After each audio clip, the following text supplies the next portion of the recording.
The buddy system. The buddy system makes the dive safer, more fun and easier. As safety is based on the presence of a buddy, you must always remain close by and ready to intervene. The only exception to this procedure of staying side by side is the moment of the free dive itself, when the one up, one down method is adopted. This means that when one of the buddy pair goes under, their buddy stays on the surface and watches them constantly, without ever losing sight of them. All free divers must limit the depth of their dives to that which can also be reached by their buddy. Otherwise, if the diver needs assistance and is at a depth that their buddy cannot reach, there will be no one able to intervene and help them. Communication systems. Since we cannot use the voice as a means of communication underwater, we are forced to invent different systems.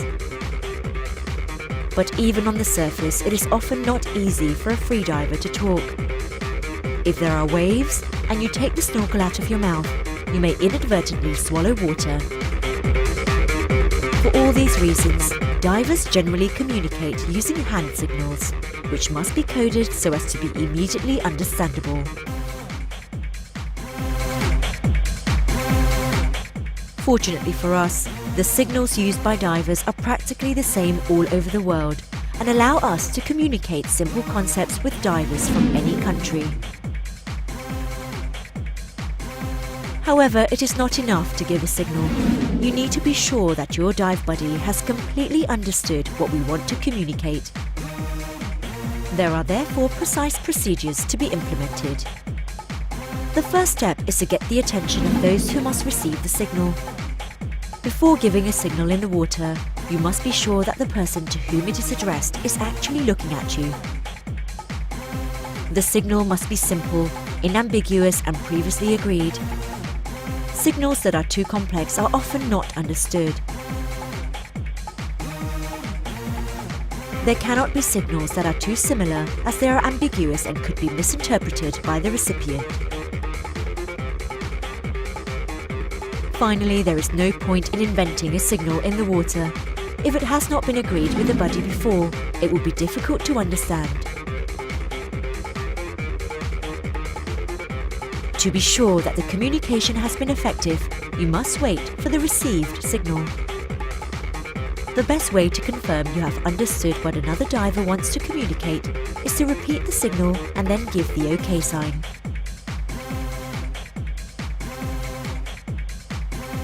If you do not agree, you can answer no and repeat your signal.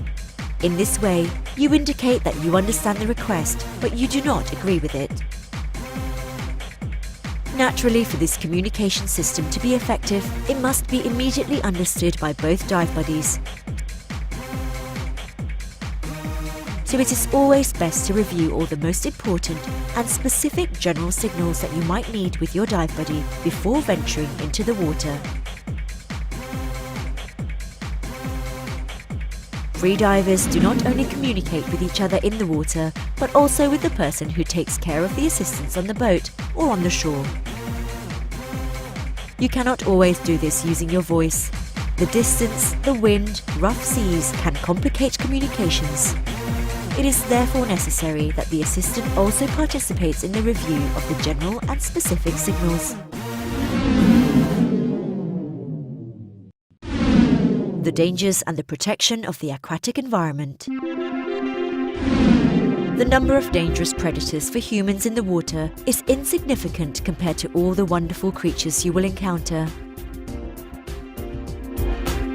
In the tropics, even the water infested, as they say, with sharks, the most frequent painful encounters for divers are those with the fire coral.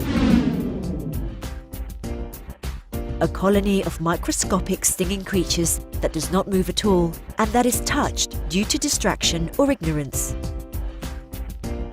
This is why it is important to always dive with a protective suit, even if the water is warm. A good course in marine biology and reading before diving in a new aquatic environment Some naturalistic guides specific for the place you are diving will help you prevent any potential injury. Prudent and respectful behaviour towards the animals, especially if you're not familiar with them, will ensure that you avoid potential dangers. Pay particular attention as to where you put your hands and fins. To avoid painful encounters, you can wear gloves. In some parts of the world, however, this is forbidden in order to protect the aquatic flora and fauna from humans. All aquatic creatures have delicate protective coatings that protect them from infections, parasites, etc. Simply touching an animal can destroy this protective coating. Even the sediment or sand stirred up by our fins can be a suffocating blanket for the small creatures that encrust rocks or build coral reefs. In many countries, it is forbidden to collect live shells, and in others, even those that are dead. The fines are very high.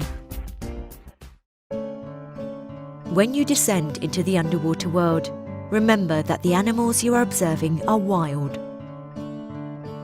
The sea is our jungle, and we divers must defend it. As direct users of its beauty, it is our duty to ensure that the aquatic world is handed down to posterity in the same conditions in which we found it, or even better. In addition to regulations and laws which obviously must always be respected, good divers have their own code of conduct, according to which the aquatic world deserves the utmost respect.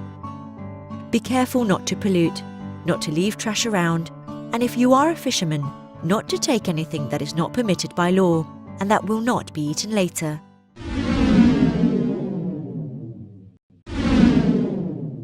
Boat excursions. Visibility in the water is generally better in areas far from human settlements. These places are often difficult to reach, so many divers prefer using a boat. When you dive with a diving centre or go on a liveaboard cruise, there will be on-board staff who will take care of you and give you precise instructions on how to behave, where to store your equipment, etc. If instead you are diving with friends from a small boat, you too will also have to help and collaborate with the others. Follow the instructions of the person responsible for the excursion, who will coordinate with all the divers. When planning your dive independently, it is a good idea to leave the complete excursion program with a person who will remain on land. The type of boat you will be using and its name, the people on board, scheduled departure time, location of dive excursion site, and estimated time of your return. If something goes wrong, this person could report the failed return to the appropriate authorities. On board the boat, there must always be an assistant who is able to operate and drive it and who is ready to intervene. This person will check the anchor and monitor the freedivers from the surface, or follow them with a boat so as to assist them as necessary. If you suffer from seasickness easily, you should not take any specific medication as it can have a soporific effect not recommended for diving activities. To prevent seasickness, avoid consuming fluids before you leave. If you feel sick, it is better that you do not enter the water. If you do need to vomit, remember to lean over the edge of the boat on the downwind side. To reduce the effects of seasickness, lie down where the boat moves less. Fresh air helps you feel better, but remember that the cold also makes symptoms worse.